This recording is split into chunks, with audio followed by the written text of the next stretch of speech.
Good morning, hello. Spring has definitely sprung in this part of France, so I thought I would do a nice, bright, sunshiny, happy journal. So I've covered this in some pretty bunting paper and then some matching fabric, and I've done a little birdie tag, and here I've made a pendant out of an old dictionary page, and this is all attached with a safety pin so it can be removed if you want to take the journal somewhere. This is the dictionary that the little bird picture comes from. I collect books, but I also buy books that are in pieces so that I can cut them up and use them in journals, and this one, as you can see, was not in a good state, so I'm happy to chop it up. Somebody has definitely been at this before me. But as you can see, it's a beautiful old dictionary from 1899 and has some lovely illustrations. And this appears quite a few times in this journal. The first time is this little pendant here. There we go. And it's just tied with a simple bow with a nice mother of pearl button here. Now, I made a change on this one. I saw a video, I'm sorry, I can't remember who did it, but instead of sewing your journal, you make a concertina out of paper, and then each piece of concertina goes through the middle of a page and then is held in place by something else. So I thought I'd give that a go. That looks quick and easy. It took forever, but I had fun doing it, and I hope that you'll have fun using the journal. So I've used lots and lots of old papers and old books, and I'll show you as I go along. We start with this book, which is a zoology book, and I've actually taken the cover off this because I'm planning to use it for another journal. But this is from 1946 and has some wonderful illustrations, such as these here of moths and butterflies. So I've made a pocket to go in the middle. Most of the middle centres have pockets. I'm afraid it is very fragile and has torn a bit, but that's all paper for you. Lovely and crinkly. Oh, and it's in French because it's a French book. I've had a little butterfly here, another butterfly here, and some washi tape with a moth. And in the pocket, there's a little tag here, and there's a card. Butterflies on the front, and this is from an old accountant's journal, which I will show you, which is here. It's a lovely old journal which has fabulous paper in it. So that's that one. And then on the next page, there's a caterpillar on the back of this one. So I've put a little caterpillar here, which is from the dictionary I showed you earlier. Tea and coffee stained paper throughout. And this is another book. This is a book called Lisez-moi, and it's a story book. It's stories mixed with news items. And I think that was 1908. I can't remember. I've made a note of it anyway for later on. And this is called La Peur, Fear. So I thought it would be quite fun in the pocket here to have a little spider button, and then I've got the spider pages. They're hidden in an envelope, so if you don't like spiders, you can take that out and get rid of it straight away and replace it with something else. But I thought it was quite fun. So it's a nice crinkly envelope with some spider images in it. Which doesn't now want to go back in, of course. It's because I've got the paper clip there. And then we've got some more old paper. I wanted to make lots of writing space, so I've left the pockets pretty much blank, a few keys because they're fun, and a little tag attached here. Then the back of underneath La Peur, the story, there's a little poem about a morning in Neuilly, which I think is near Paris. So I thought I'd do a little vintage image there of people cycling, because I can imagine them cycling around Paris. And then we have a music page. This is from 1898. It's lovely. Again, I love the sound of this paper. So I've made a little notepad and attached it with a little treble clef brad there. Some more space to write in.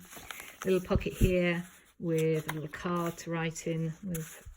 I've got Chopin on the front, Mozart on the back. More writing space. This is music paper from an old French exercise book.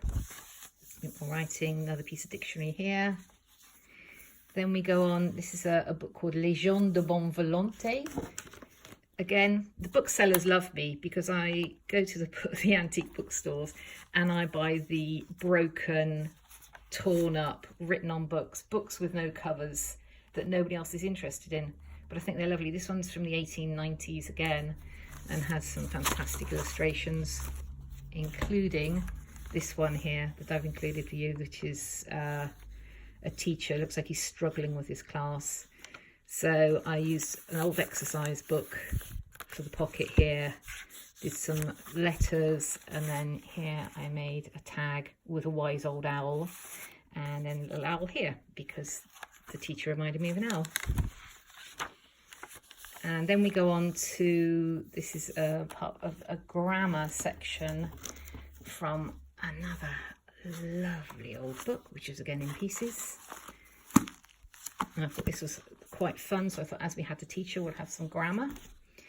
So I've done again more exercise book and some numbers, little typewriter and pen images, and then I've made a little exercise, a little notepad here out of exercise book paper.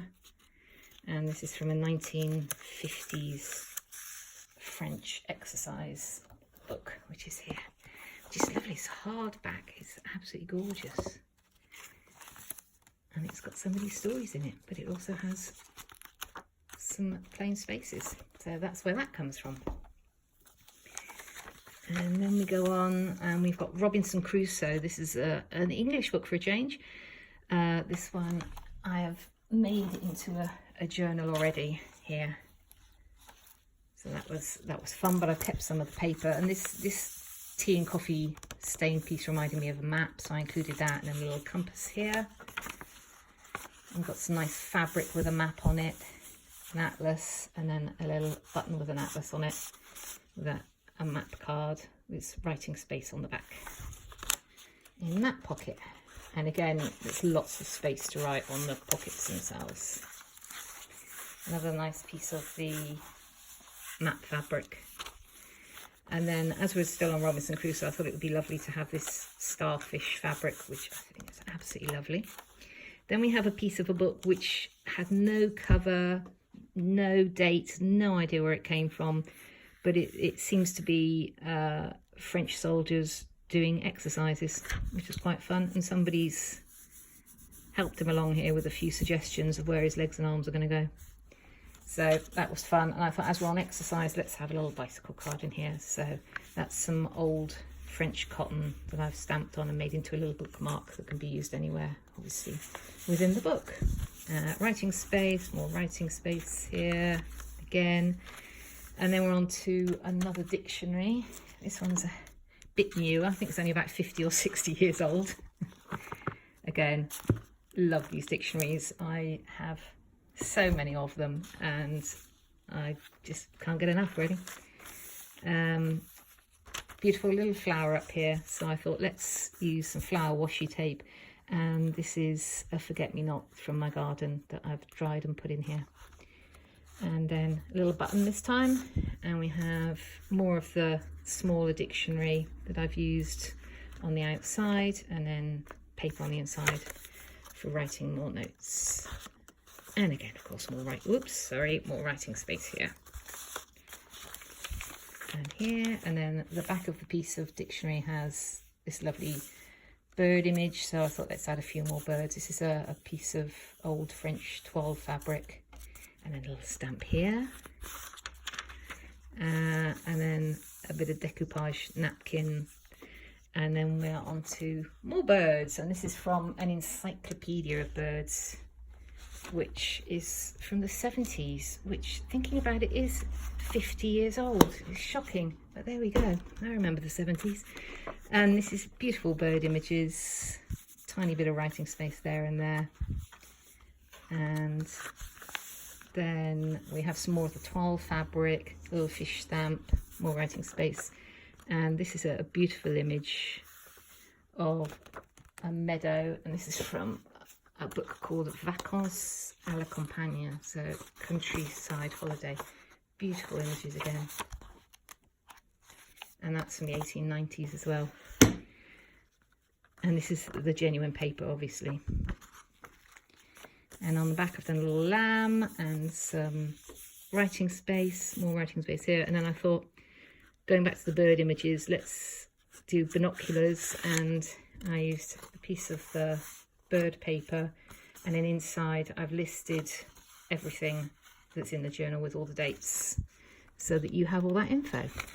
So that pops in there, writing space, and then another bird image from the same book, nice bit of old lace. And then on the back I've repeated the bunting image. There's a little pocket here. If you give this as a gift, then you can put a little note card in there, or just write your message on there. And then my little handmade sticker, and that's it. I hope you like it. Ooh, bit of thread there. Thank you very much. Bye bye.